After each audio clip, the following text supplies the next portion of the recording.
बुलढाणा जिल्ह्यातील शिक्षण विभागाचा बट्ट्याबोळ झाल्याचे चित्र आहे। शेलूद येथील जिल्हा परिषद शाळेवरील महिला शिक्षकांनी चक्क 200 रुपये रोजंदारीवर महिलांना शाळेतील मुलांना शिकवण्यासाठी ठेवले असल्याचा धक्कादायक प्रकार समोर आलाय। या दोन शिक्षिका या बालसंगोपन रजा घेऊन स्वतःच्या मुलांना उच्च शिक्षण मिळावे यासाठी लातूरला गेल्याची माहिती आहे।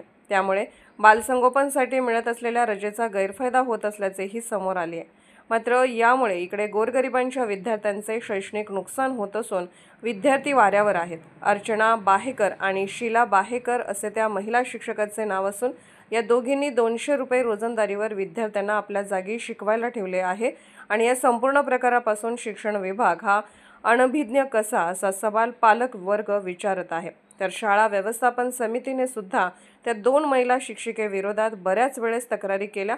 शिक्षण अधिकारी यांना सांगितले तर तुमच्याकडून काय होते ते करून घ्या असे उत्तर पालकांना मिळते। स्थानिक शिक्षक विभागाने याकडे पूर्णतः दुर्लक्ष केले असून आता या संपूर्ण प्रकाराकडे राज्याचे शिक्षण मंत्री यांनीच लक्ष घालून शिक्षण विभागातील शिक्षकांसह अधिकाऱ्यांवर कारवाई करावी अशी मागणी केली आहे। या संदर्भात पंचायत समितीचे गटशिक्षण अधिकारी यांना विचारणा केली असता त्या दोन महिला शिक्षिका यांचं बालसंगोपन रजेवर असून त्याचा प्रस्ताव जिल्हा कार्यालयाकडे पाठवला आहे। मात्र या प्रकारात नियमानुसार जे दोषी असतील त्याच्यावर कारवाई होईल असे आश्वासन दिले। हो मॅडम देतात त्यांना पगार त्यांच्या मानधनातून जसं शाळेशी काही संबंध नाही त्यांचा।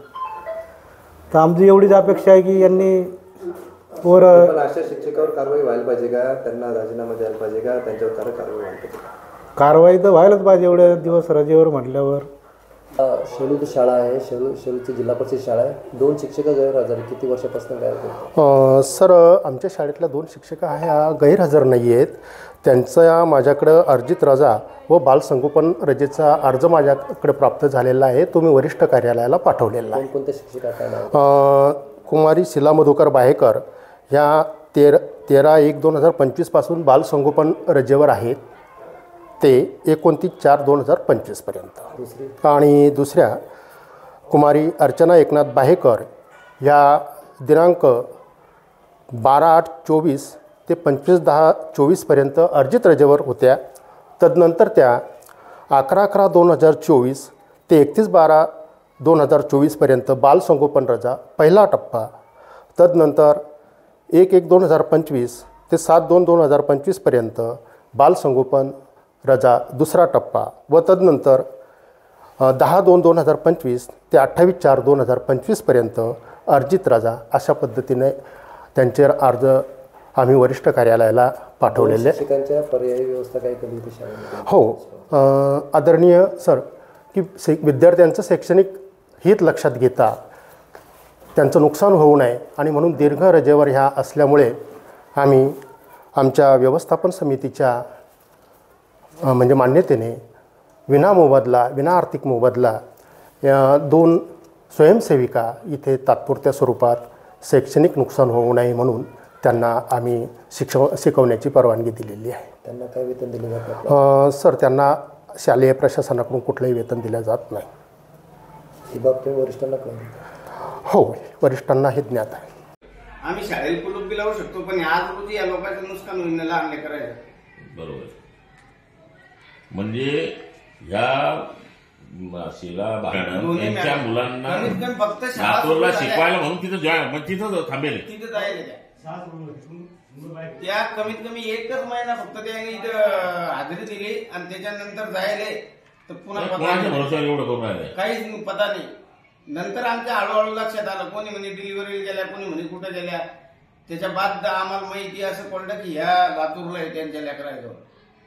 अच्छा, शिक्षणाधिकाऱ्याला फोन केला तर तो म्हणतो की बा तुम्हाला काय करायचं ते करून घ्या तुम्ही। आत्ताची बोलणी त्यावरती सर आपण आलो होतो तर म्हण तुम्हाला काय करायचं ते करून घ्या म्हणे बा, त्यांनी आमच्याकडं हे दिले। सरचं असं म्हणणं आहे की करून आम्ही त्या दोन बाया ठेवल्या त्यांचा पगार आम्ही देतो। पगार तर देऊच राहिल्या त्या, ते पाणी मुहूर्त कुठंतरी त्यांचं ते शिक्षणाधिकाऱ्याला सुद्धा काहीतरी त्याने हे करेल, हाताशी धरेल। केंद्र प्रमुख काहीच बोलत नाही। केंद्र प्रमुखाला आता आम्ही कटाळाला फोन करू हे स्वतः ऑटो लावले, शाळा समितीतले अध्यक्ष यायनं ऑटो लावले, तर यायचा ऑटो इथं आला त्यानंतर लेकराने यायने विचारून घ्यायचं की कधी गैरहजरच लेकरं बी काय मग काय इकडं पळण काही तिकडं पळण, वर्गातच शिक्षक नसल्यावर काय करणार. गोरगरिबाच्या लेकराचं फार नुकसान झालं इथं. त्या शाळा इथं शाळेत हजेरी त्याने हे केले, त्याच्यानंतर 1 महिन्यापासून गायब आहे. पुन्हा नाही आले. किती महिने झाले? किती वर्ष झाले असतील? वर्षीने आता जवळपास शाळा सुरू व्हायला किती दिवस झाले आपल्याला, म्हणजे एखादं वर्ष झालं. हा 12 महिने झाले. 17 संपूर्ण राहिलं ना, म्हणजे 1 वर्ष 12 महिने झाले. 12 महिने झाले.